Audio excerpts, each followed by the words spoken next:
proposto para a nossa reflexão será: no mundo tereis aflições, mas tendes bom ânimo, pois eu venci o mundo. É um versículo de João Evangelista. O que vem a ser essas aflições? Essas aflições é o que nós vivenciamos diariamente, comumente em nossas vidas, e é o que vemos acontecer na sociedade. Ela se conceitua por dor, por sofrimento físico ou psíquico, agonia, preocupação real ou imaginária, e sob certo ponto de vista, ela também pode ser considerada como tristeza, como mágoa e como inquietação. E nós perguntamos, mas por que tudo isso? Para quê? Qual a finalidade dessas aflições nas nossas vidas? A origem delas está completamente relacionada à consequência dos nossos atos. Os nossos atos, tanto da atualidade, na nossa presente encarnação, quanto os nossos atos pretéritos, das vivências passadas que tivemos. Elas refletem hoje em nós como uma consequência, como uma reação. É como se fosse a lei da física. E ela acontece de forma muito justa. Por quê? Porque Deus é soberanamente justo e bom. E toda vez que nós, com o nosso livre-arbítrio, nós burlamos as leis de Deus, que são as leis universais, que se resumem no amor ao próximo, no amor a nós mesmos, nós estamos plantando frutos que gerarão aflições. Então, as aflições, ela nunca poderá ser interpretada como um castigo de Deus, porque senão nós estaremos negando que Deus é soberanamente justo e bom. Então, toda aflição, todo sofrimento faz parte da nossa trajetória de espíritos em evolução. E a consequência que é essas aflições que nós vivenciamos, ela depende só de quem? De nós. Então, tudo que vivenciamos hoje tem a relação direta com qualquer ato cometido. Isso tanto atos bons quanto atos ruins. Aí vocês podem estar indagando, mas essas consequências estão mais relacionadas aos meus atos atuais ou aos meus atos pretéritos? As minhas aflições de hoje estão relacionadas mais aqui. Às vezes a gente tem uma facilidade de remeter tudo a atos pretéritos, de outras experiências, mas não. Os estudos espíritas nos revelam que as principais aflições de nós hoje, elas foram plantadas nessa mesma encarnação. Vou dar um exemplo simples. Um filho que desemboca pela via do vício. Talvez foram filhos que os pais não estavam presentes, não deram uma devida educação lá na infância. E quando acordaram, esses filhos já estavam na adolescência. Também no período de infância, deram maus exemplos, utilizando os mesmos vícios. Tinham hábitos perniciosos, como escutar repetidamente um tipo de música. E eu estou falando em música hoje, porque a gente tem ouvido tantas aberrações por aí, e às vezes é um ritmo gostoso, que a gente está lá naquela vida maquinal e a gente não presta atenção na letra. Mas os nossos pequeninos, eles estão prestando, eles estão de ouvidos atentos e pensando, se o papai e a mamãe estão ouvindo, é porque quem sabe eles estão de acordo com isso. E olha se for essa a interpretação dos nossos filhos. Vocês não concordam que isso é um fator predisponente para o vício quando eles atingirem a maturidade e a juventude? Isso é só para ilustrar um exemplo, Outro exemplo que nós vemos acontecer muito hoje são das relações de afeto entre marido e mulher. Viver no mesmo lar, a gente sabe que é desafiador.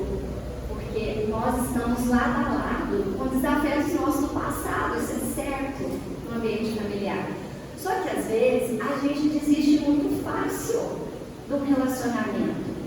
Às vezes por uma falta de perdão, coisa simples que vai acontecendo no dia a dia, que não se perdoa, que começa com essa falta de perdão a evitar a pessoa, aí não existe mais diálogo, e a relação que era para só ir florescendo, e um ia aprendendo com o outro, porque isso já estava no planejamento encarnatório, isso é perdido.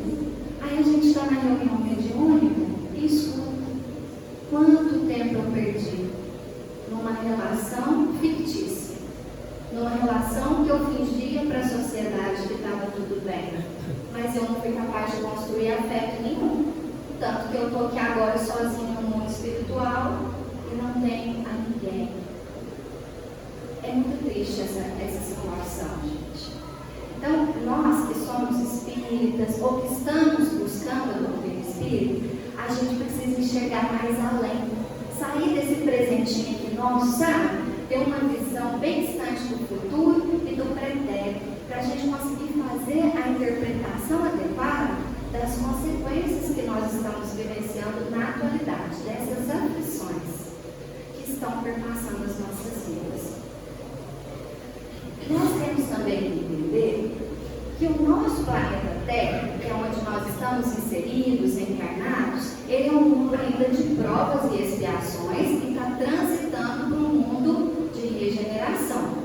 Hoje ainda, o mal supera o bem. Se o mal supera o bem, ainda vai ter muita expiação. Isso quer dizer o quê? Tem muita aflição ainda, devido às provas e às expiações.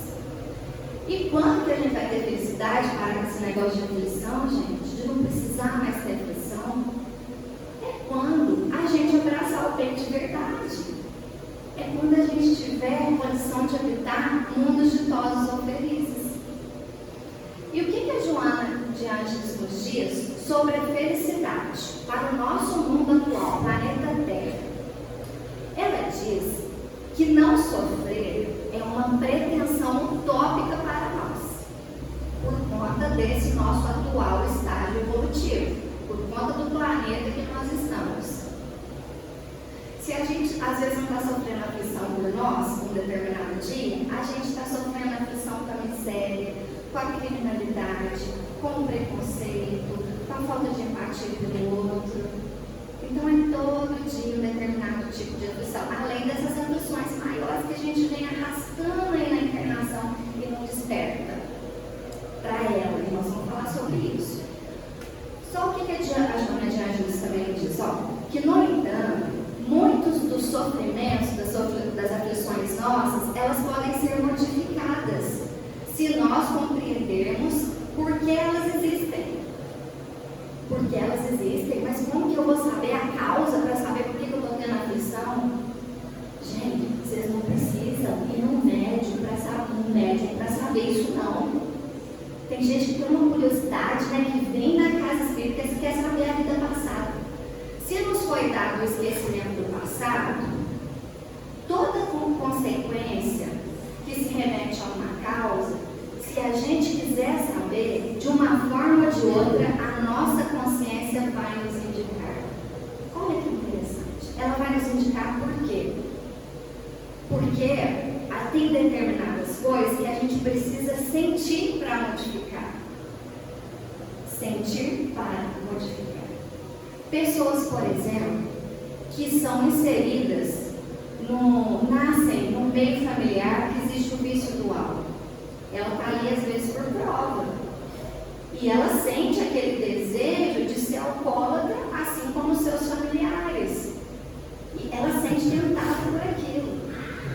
Só que a fortaleza dela, a vontade dela de superar, às vezes ela é tão grande que ela consegue. E muitos que não estão no meio de alcoolismo, eles sucumbem. Então isso é muito relativo. Isso é um fator muito individual. Mas a Joana nos fala que muitas dessas aflições, elas podem ser modificadas se nós compreendermos o tal. Então virá tudo como intuição. Tudo como intuição. Isso vai sendo revelado para a gente. Nós que participamos assim, de grupos de estudos, que temos uma convivência com pessoas pessoas que também são espíritas, que adquirem uma intimidade maior, às vezes a gente até conversa um com o outro, mas você já teve essas sensações? Talvez você já teve esse vício? E quando a gente vai convivendo assim, a gente não tem sensação que foi coisa boa, não. A gente só tem sensação que foi coisa ruim. E no grande modo nosso, é isso mesmo, a gente agiu mal, é por isso que a gente está aqui. Então, a partir do momento que a gente compreende, de alguma forma, a gente começa a entender melhor. E um momento que a gente pode pedir também uma compreensão maior é no momento do desdobramento noturno, a hora que a gente está pegando no sono. Ora, reflete, pede ao anjo guardião para te dar uma luz sobre aquela questão. Mas por que eu estou passando por isso de novo, esse mesmo acontecimento? O que está querendo ser mostrado para mim? O que eu preciso modificar? Por mais que vocês acordem e não saibam realmente, aquilo vai ficar no inconsciente de vocês e vai vir como forma de lampejo durante o dia, na forma de pensamento, na forma de você falar, reagir a alguma pergunta, a forma de responder, ok? A felicidade não é a ausência de dor, mas a perfeita compreensão da sua finalidade.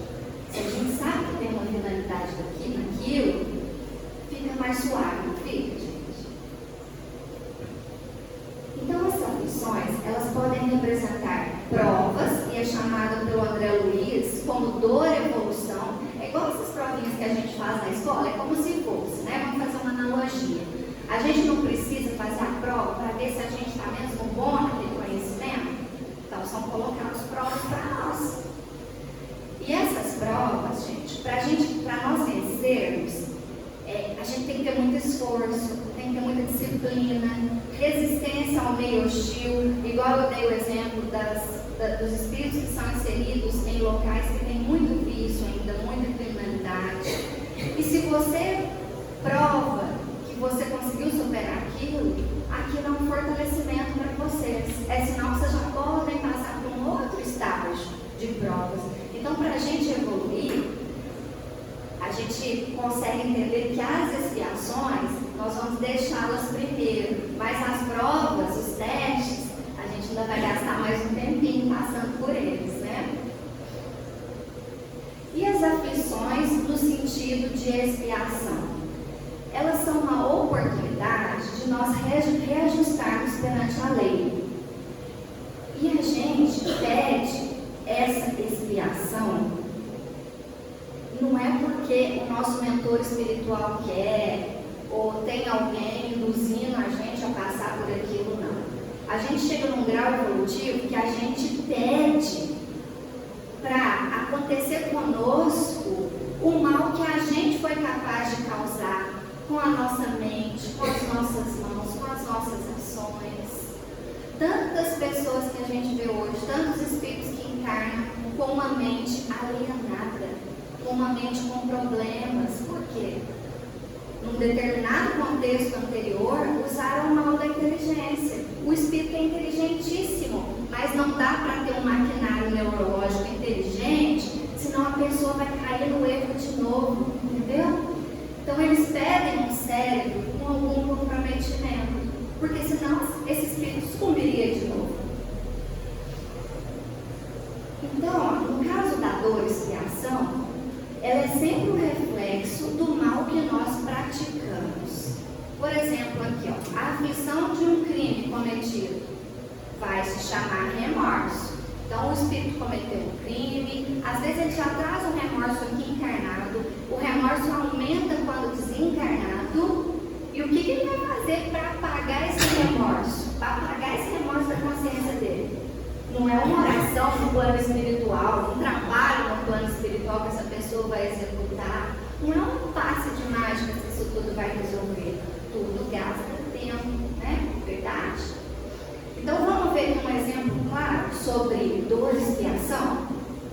É um exemplo até muito citado no Espiritismo. E ele nos dá um acalento muito grande de ânimo, porque com esse exemplo nós podemos observar que a gente tem a capacidade de modificar a causa que é concomitante àquele efeito, àquela aflição. Aí a gente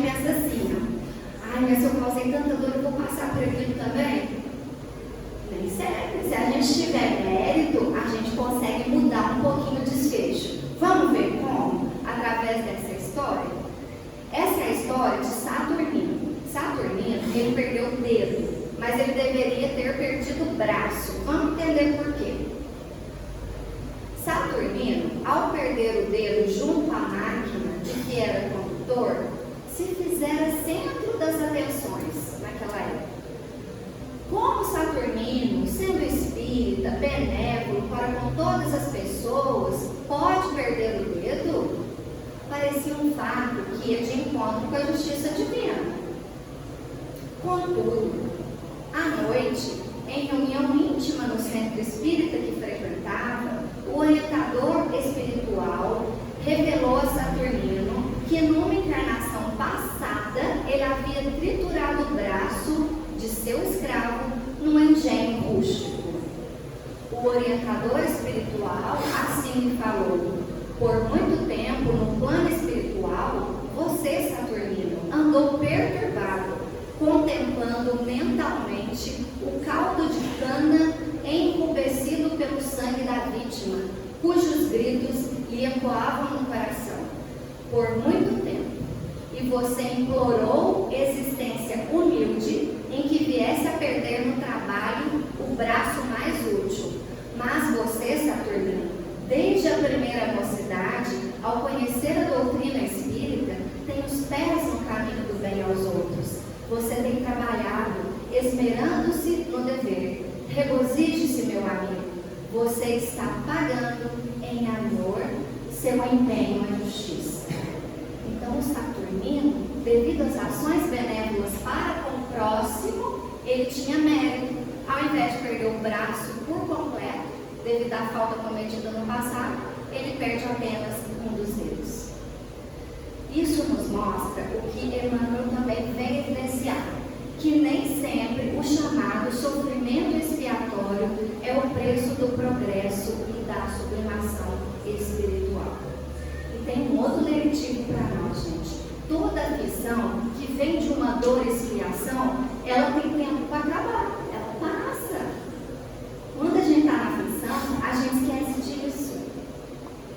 Ela não é consequência de algo que foi causado, aquilo foi causado também num tempo e num espaço.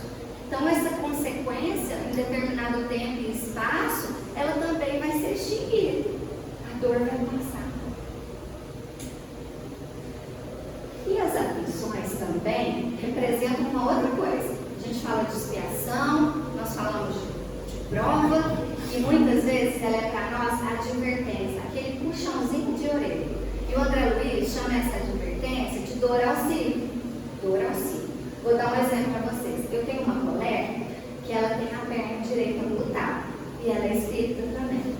Aí esses dias a gente estava conversando, ela brincou comigo, ela falou assim: você imagina se eu tivesse as duas pernas?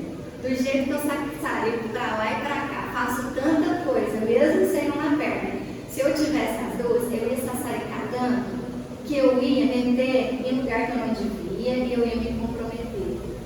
Tá vendo? Ela tem essa intuição. Ela tem a intuição que ela precisa de ficar com uma perna só mesmo. E ela é feliz da vida, gente.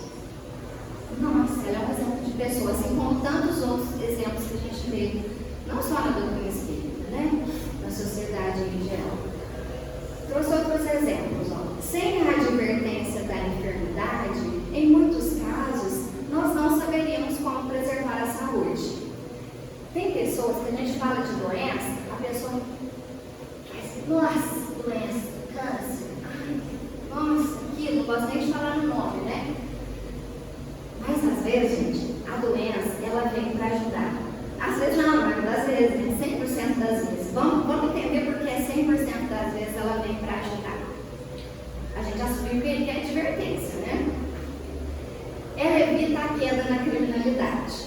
Às vezes você está doente, você está limitado, vamos pensar no extremo, você está limitado ali a um leito, você não pode fazer muita coisa, né? Então você vai ser polido de cometer crimes, vai ser polido de adentrar por algum determinado vício, por conta de más companhias. A enfermidade estimula a gente o quê? Refletir. Nossa, mas a gente não vale nada mesmo. A gente trabalha no hospital, né? Quando tem uma situação assim, a gente escuta muitos pacientes, nossa, ele não vale nada mesmo, olha como que eu estou, olha meu corpo, como que eu fiquei, o que é a vida? E às vezes as pessoas só refletem nessa condição. Ela leva também a disciplina. Pessoas diabéticas, por exemplo. Vou dar exemplo agora deve ser simples. O diabético ele não pode sair comendo açúcar, porque ele sabe que vai ter complicação. Então são pessoas que precisam desenvolver disciplina. Ela vem para isso. Se não fosse diabetes, essa pessoa ia ser indisciplinada, talvez em todos os sentidos. Maior preparo para o ingresso na vida espiritual. Olha que interessante. Tem muita gente que a gente pergunta assim, ó. Você quer morrer como? Como um passarinho.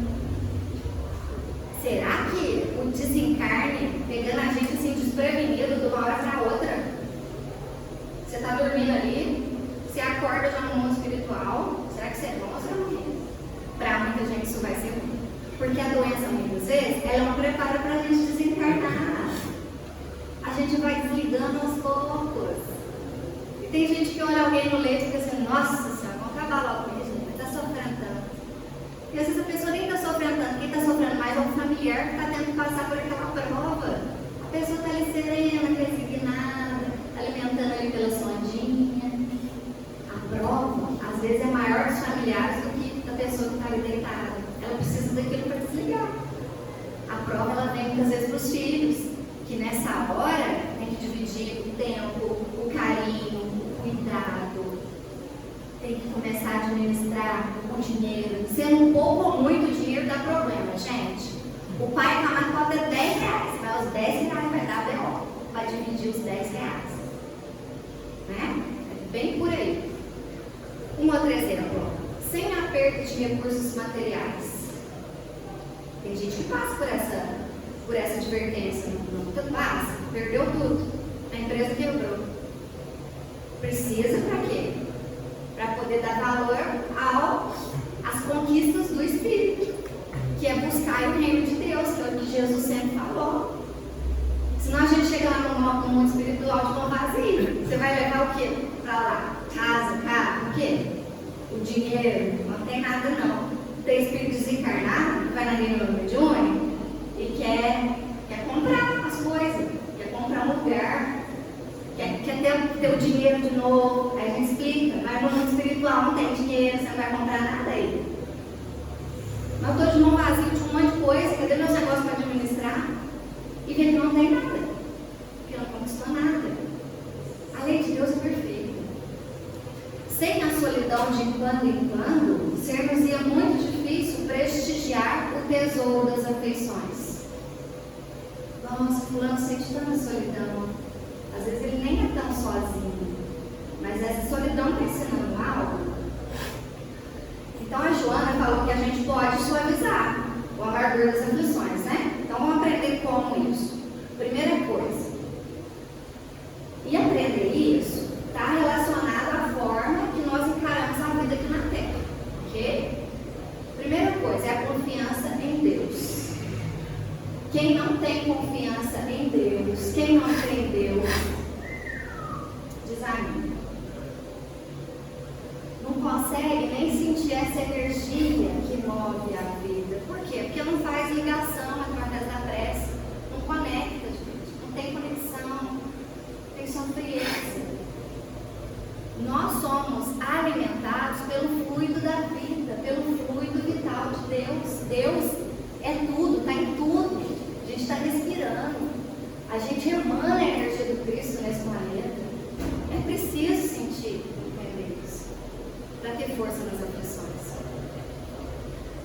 Bom, agora vamos fazer um comparativo. Quem tem a fé raciocinada e quem não tem fé raciocinada. Quem que tem a fé raciocinada? É aquela pessoa que une o conhecimento científico com a religião, com as leis universais de Deus, que está entendendo as coisas do Espiritismo, porque o Espiritismo explica, ele elucida. Então, tudo que você tem dúvida, tem a respostinha ali.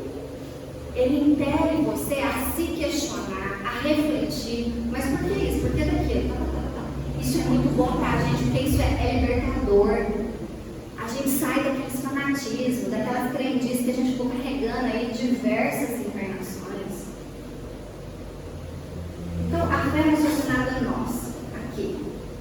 a gente passa por uma aflição, a gente sabe que vai passar. Porque a gente tem esperança no futuro, a vida não acaba aqui no túmulo. Nossa, que bom sentir e entender que isso é verdade.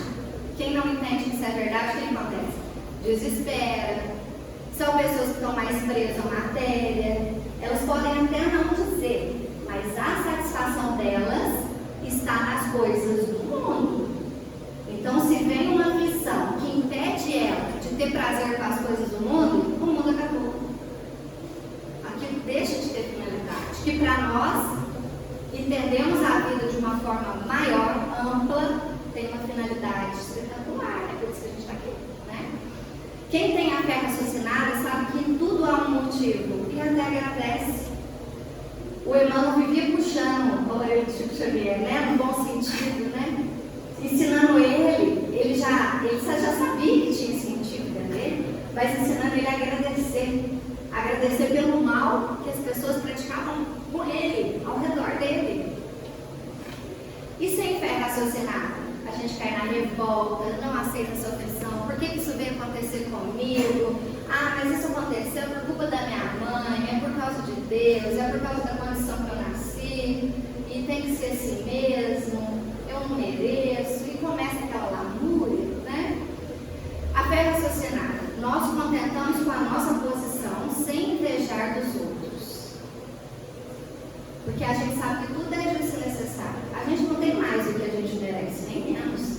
Nem mais do que a gente precisa ou menos. Está tudo certinho. Nasceu na família certa. Gente, está tudo certo. Vocês estão frequentando a casa certa, a casa espírita certa. Vieram no dia certo. Vieram porque precisavam. Porque as ligações espirituais de vocês, diretas e indiretas na família, no plano desencarnado, também precisavam de receber tudo isso. Sem fé raciocinada, está condenada à tortura devido à inveja e à ambição. A fé raciocinada da calma, da resignação úteis à saúde. Jesus, calmo. Paulo de Tarso, calmo, resignado, né? Tantos exemplos que nós temos, né, de resignação. E nós, quando a aflição toma conta de nós e a gente não tem a âncora dessa fé, nós começamos a praticar suicídio involuntário conosco. Por quê? Porque quando a gente está aflito, a gente quer um escape. Ou seja, muito medicamento. Vamos pensar em outros escapes. Cubilância, come. Ou algum determinado vício para tentar esquecer os problemas. E vocês concordam comigo que todas essas vias vão levar a gente a um suicídio involuntário? A gente vai estar se matando aos poucos do mesmo jeito. Nós vamos ser suicidas. A fé raciocinada, com ela, a gente sabe que tudo é aprendizado e reparação. E faz de tudo para ter esse entendimento. Sem fé raciocinada, ficamos presos na indignação, na revolta, no tédio, no desânimo, na propensão aos vícios e até o suicídio voluntário. Olha que gracinha do Chico, gente. Isso daqui é uma dica riquíssima que ele também dá pra gente quando a gente está imerso por aflições. Quem mais sofre no mundo é quem tem mais tempo para si mesmo. Quando o sofrimento alheio nos incomoda, o nosso não nos incomoda tanto. Eu tinha que ir para o Luiz Gonzaga, escutar o povo, escutando aquela fila, acabava me convencendo de que o que eu sofria não era nada. A gente tem a mania de dramatizar em excesso a própria dor. Tem tanta mania que tem gente que cria dor. O problema é assim, aí ele vem, fala assim para os outros e aumenta. Não é? Mania, malvado. Então, gente, é uma dica valiosa que ele nos dá. Vá de encontro à dor do próximo. Que você volta, quando você volta, a sua está querido, até já esquecer o que estava passando. E o que seria esse eu venci o mundo? Quando eu refleti sobre o tema, eu trouxe duas propostas do vencer o mundo. Esse vencer, vamos imaginar o seguinte: um despertador que desperta na madrugada. Vocês programaram ele para despertar na madrugada. vai acordar? Você precisa ser acordado. A aflição é a mesma coisa. Ela quer dizer que você está de alguma forma no caminho errado.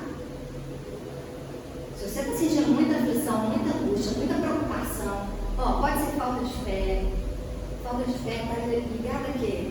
Falta de oração, muito materialismo, pouco estudo. Olha, tanta coisa que pode estar ligada, não é? Então vamos tentar refletir nas aflições que nós estamos passando atualmente, por que a gente está passando, e vamos imaginar que essa aflição é o despertador. Para essa aflição parar de fazer barulho e azucrinar a nossa mente, nós temos que fazer ela parar, pelo menos reduzir o barulho, a gente tem que conseguir. Tem despertador que toca em séculos. Tem aflição que está tocando séculos, mas é porque a gente é teimoso, a gente não enxerga. E olha que vem dores de uma forma, dores de outra, e a gente não abre os olhos, não acorda, não desliga esse despertador. Vamos desligar esse despertador. E como que a gente desliga? Através desses entendimentos que a gente traz aqui, que está aqui nos princípios básicos do Espiritismo, tem os estudos da casa, são as palestras que participam, é tanta coisa para fazer, gente, é tanta carência que a gente tem, é evangelho no lar. É a gente entender que a espiritualidade superior ela está à nossa disposição, emanando tudo aqui. A gente só não recebe o que a gente não quer, porque a gente não abre o nosso coração. Então vamos tentar desligar esse respirador, esse despertador, o respirador do hospital, o respirador do hospital na cabeça. Vamos desligar então. A gente desliga também corrigindo as ações que estão nos fazendo sofrer. A gente corrige como? Modificando pensamento, atitude, sentimento. Nossa, mas é tanta coisa que na nossa cabecinha pode estar aí, pulando, que a gente precisa modificar, não é? E às vezes com essa mudança a gente desliga esse despertador da aflição. E o Espiritismo é maravilhoso para ajudar a gente, então, a descobrir o que está errado e que outra rota que eu estou precisando tomar. Que outras escolhas eu estou precisando fazer na minha vida. E eu venci o mundo hoje, ele tem um outro sentido também. Nós não estamos passando por esse período de transição planetária? Vocês querem habitar um planeta em regeneração? Todo mundo tem esse desejo, não tem? Sabe por quê? A maioria de nós que estamos aqui, a gente está cansado de sofrer, gente. Não, para com isso. Nós estamos cansados. É por isso que a gente está na casa espírita. Vamos parar com isso, vamos ter outro entendimento. E lá no Evangelho segundo o Espiritismo, lá está citado que 3 características são inerentes ao homem que vai habitar esse planeta Terra em regeneração. Ele está mudando, né? De prova e expiação para regeneração. Quais são essas 3 características? O nosso desejo de viver a lei de Deus, que é a lei do amor, resumindo, né? O desejo de viver o bem coletivamente e o desejo de viver, vencer as paixões, que são as nossas más tendências. Quais são as principais paixões?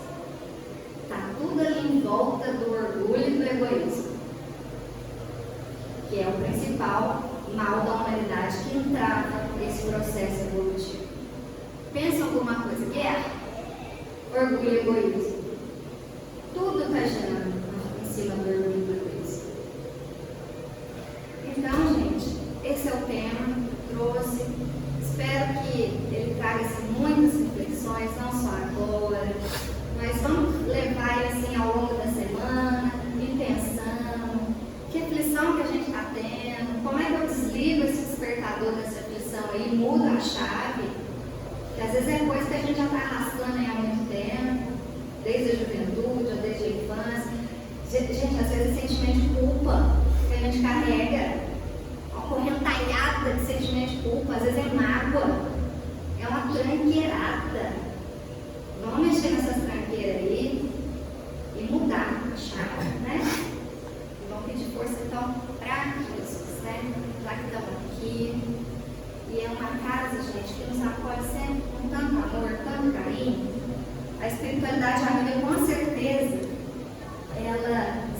direitinho quem está aqui, conhece o coração de vocês, as necessidades que cada um traz, as buscas, o porquê que estão aqui. Às vezes nem é tanto por vocês, às vezes é por alguém. A espiritualidade amiga conhece e acolhe neste momento que a gente vai fazer de oração os pedidos mais secretos de vocês, até mesmo aqueles que vocês nem conseguem verbalizar. Mestre Jesus, aqui estamos reunidos em seu nome. Amorosamente, Mestre, nós te pedimos, porque somos muito imperfeitos, te pedimos misericórdia, te pedimos alívio para as nossas dores, que muitas vezes julgamos não ser capazes de carregar. Te pedimos também, Jesus, a capacidade de estar mais conectado a Ti em todos os momentos da nossa vida, até mesmo naqueles momentos mais corriqueiros do dia a dia. Pedimos a disciplina, Jesus, da oração,